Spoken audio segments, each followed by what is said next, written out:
Anda menyaksikan acara Mingguan Dunia Kita produksi VOA Washington DC bersama dengan saya Christine Lantang dan Susi Tekuna. Pemirsa, kali ini kami akan menyampaikan berbagai cerita menarik dari daerah pusat belanja di Georgetown untuk menampilkan suasana Natal di sekitar pertokoan ini.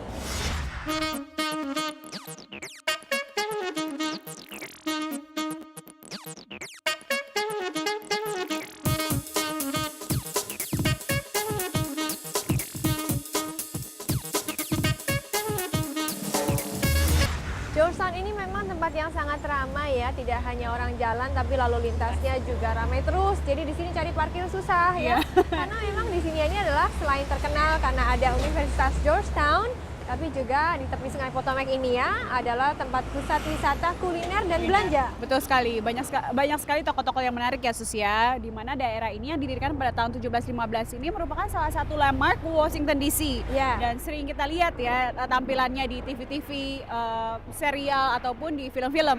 Betul, dan salah satunya yang ditampilkan dalam reality show adalah Georgetown Cupcakes. Nah, toko kue yang terkenal ini tidak pernah sepi pengunjung dan menawarkan banyak kue-kue cantik kecil yang didekorasi dengan warna-warni dan rasanya enak juga. Iya, juga. Nah, ngomong-ngomong soal cupcakes, ternyata di Indonesia juga lagi terkenal sekarang ini cupcakes. Oh iya. Dan ini juga di sini juga dijadikan sebagai sarana promosi ya. Betul sekali. Dan baru-baru ini di Washington DC ada pameran tanaman gandum, Sus. Nah, dari sana mereka mengajarkan kepada anak-anak dari mana asal makanan mereka. Seperti cupcakes misalnya. Iya, seperti cupcakes. Menarik sekali ya, kita simak bersama.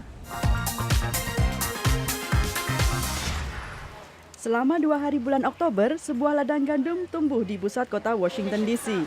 Ladang ini mengundang minat pengunjung termasuk Elisa Campbell kelas 5 SD. And I was like, but that's impossible. Wheat fields are in the ground. And so I was really wondering how wheat fields could move since they're not alive and they don't have legs. Pameran gandum ini diorganisir oleh Asosiasi Petani Gandum dan Produser Makanan. Di sini ditampilkan kontainer yang menunjukkan tanaman gandum di setiap tahap pertumbuhan, mulai dari tunas hingga gandum ranum siap tuai. Juga ada mesin penuai dan penggiling gandum, bahkan ada supermarket tiruan yang menampilkan produk gandum di pasaran. Anak-anak sekolah ini datang untuk melihat bagaimana gandum diproses sampai menjadi cupcake, dari ladang hingga meja makan. Pameran ini membawa misi serius. Jerry McReynolds adalah petani gandum asal Kansas dan presiden dari Asosiasi Petani Gandum Nasional.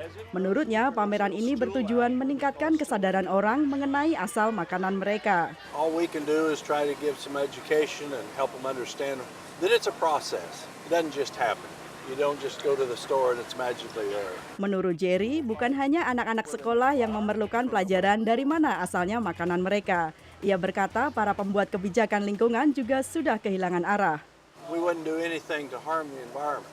But when there's undue regulations that cause us either financially or just makes it impossible to meet those regulations that may have to do with water or dust or spray or any of those types of things, it just drives agriculture away. Menurut Jerry, jika pembuat kebijakan lebih mengerti tentang pertanian, mereka harusnya tidak membuat aturan yang mengancam kemampuan produksi petani. Hal ini dibantah ahli lingkungan. They have exemptions under the Clean Water Act, non-point sources of agriculture, which is the biggest contributor to the dead zone in the Gulf of Mexico. You've got all this farm runoff coming from the Mississippi River Basin. That's not regulated. Don berkata, pameran seperti ini merupakan reaksi dari para petani terhadap banyaknya kritik terhadap praktek pertanian yang menyebabkan polusi. Tidak semua orang yang belajar mengenai produksi makanan modern setuju dengan praktek-praktek ini. The more they learn about the environmental perils of some of the agriculture practices that we engage in, the more they've made their voices heard, which makes these PR campaigns needed by the big growers. Pengunjung seperti Elisa Campbell terlalu muda untuk memahami soal regulasi pangan. Namun isu ini akan terus diperdebatkan oleh para pejabat di Capitol Hill. Dari Washington DC untuk Dunia Kita, tim VOA.